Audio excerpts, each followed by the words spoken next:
What is going on, guys? It's Guts here from Ganbaru Gaming. So I recently just finished this game, Trails in the Sky first chapter, and I want to do a thoughts video on it from the perspective of someone who is just getting into Trails for the first time. Before this game, I had played Trails through Daybreak for about 20 hours. I didn't enjoy it, got burnt out, and basically uninstalled Daybreak. Whereas this game, Trails in the Sky first chapter, I actually fully completed after about 100 hours in. And man, I fell in love with this game, honestly. I usually love anime games, I love JRPGs, and I ended up falling in love with this as well. And it's made me very excited for the second chapter remake when that comes out. But some thoughts on it and why I enjoyed this, why versus why I didn't enjoy Daybreak. I'm going to go into that throughout this video. First of all, this game shines with its great just world, the world building, and the main story. As you go out throughout the game evolves obviously through gameplay as well, but the story, but the NPCs, which I thought that this was a very cool aspect of the game, which not too many games do this. I wish more games did this. As the story progresses, the main story, the dialogue option, the dialogue responses as you talk to the NPCs in each town, their dialogue transforms into a new dialogue as the events and the story take place, which I thought was a very cool thing. Like more games should do that. But yeah, the character building of the main characters as well as the side characters that are involved in the main story was very cool. Also, like one of the best parts of the game, in my opinion, the main story being the best part of the game. So I think if you're someone who likes, like, say, anime stories, JRPG stories, they can be a bit cheesy, but if you can look past that and if you are into that sort of stuff, then I think this is going to be a very a good game for you to try. As I will say, the amount of cutscenes, the amount of just dialogue in this game is just insane, honestly. It's like it can kind of burn people out, I think, at times. But for me, I came into the game with low expectations because I didn't enjoy the previous game, Daybreak.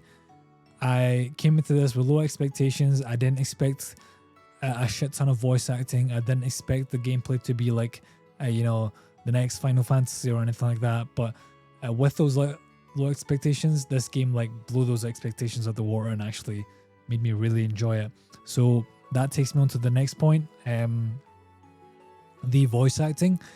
If you are used to games like Final Fantasy, God of War, and those games being 100% voice acted, then you have to kind of get rid of that expectation and come into this knowing that not all of the game is going to be voice acted. In fact, I would say maybe 80 to 90% of the main story is voice acted, and then the rest is not. And there's a shit ton of dialogue in the game. There's a shit ton of side quest dialogue in the game. In fact, for me, there was so much dialogue that I actually ended up skipping the dialogue for majority of the side quests and the game, as I just wanted to hear a lot of the voice acted sections and the main story of the game. I didn't skip any of the dialogue and the main story of the game though, and that didn't. I still went and did all the side quests, and I still read some of the dialogue, and it was actually kind of quite good. There was some jokes in the dialogue which I found entertaining, but for the most part, I think where this game shines is the main story, and the side quest dialogue is there for the extra world building for those people that want it. Exploring the world, very fun. It was almost seamless, apart from the instance-based dungeons and stuff like that. Combat, so this is where I found it interesting. I tried the game on normal. I tried some of it on hard, most of it on hard mode. I tried some of it on normal, and I found normal is probably a good experience for those that don't want to grind at all. They just want to literally just hammer through the main story and have no roadblocks. Normal is probably for them. But for myself, who is for myself, who is a bit of a completionist, who likes games to be a challenge, who likes to dive into the depth of the game, like for example, there's like a quartz and kind of skill system in the game, and like the quartz system changes your character stats, their speed, and all that kind of stuff. I really wanted to min-max that system and customize my characters, min-max them. I wanted to save my money and actually buy the upgrades, the armor upgrades, the weapon upgrades, all those things, and really like customize my characters for each battle. I wanted to have that strategy and really take advantage of the strategy and the combat in the game. And so the hard difficulty is actually what my preferred way of enjoying the game. So if you are someone who likes combat to be a challenge, if you like the strategic element in games and turn-based combat, then I think hard mode is going to be the way to play for those kind of players like myself.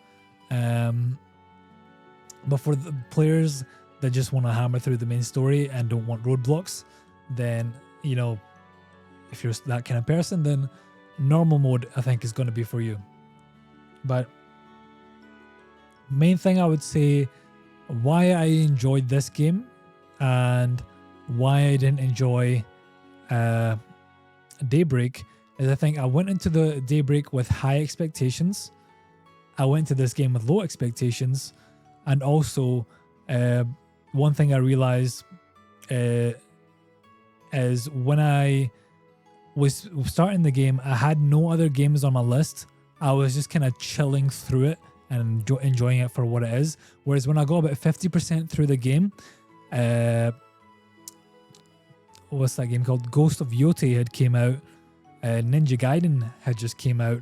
And there was a part of my mind that was like, okay, just rush through this game, complete this game so that I can go play those other games. And then I realized, no, this game is a long game. As I'm doing that, as I'm rushing through the game, I'm getting burnt out, and that is making me want to not play the game and actually uninstall the game. So I then thought, you know what, screw those other games, I will just enjoy this game for what it is.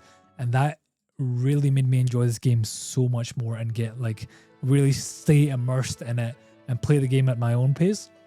And I think if you try to rush through a game like this with like so much insane like amounts of dialogue, and it really is a lengthy game, you're going to get burnt out and you're going to not enjoy the game. Which, by the way, is scary saying that, because people were saying this is just like the setup. The Trails in the Sky first chapter is just like the setup for the whole of Trails games, which makes sense, it's the first game.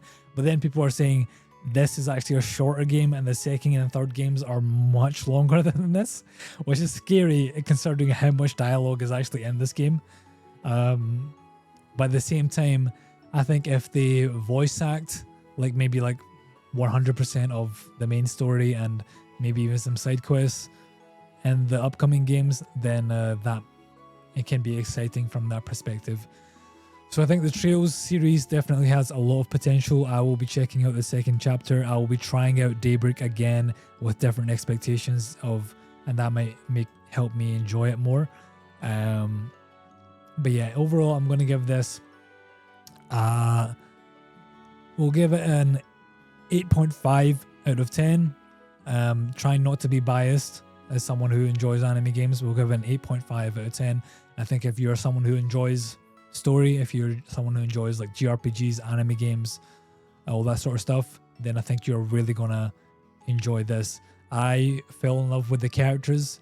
I fell in love with the side characters that come across from each region.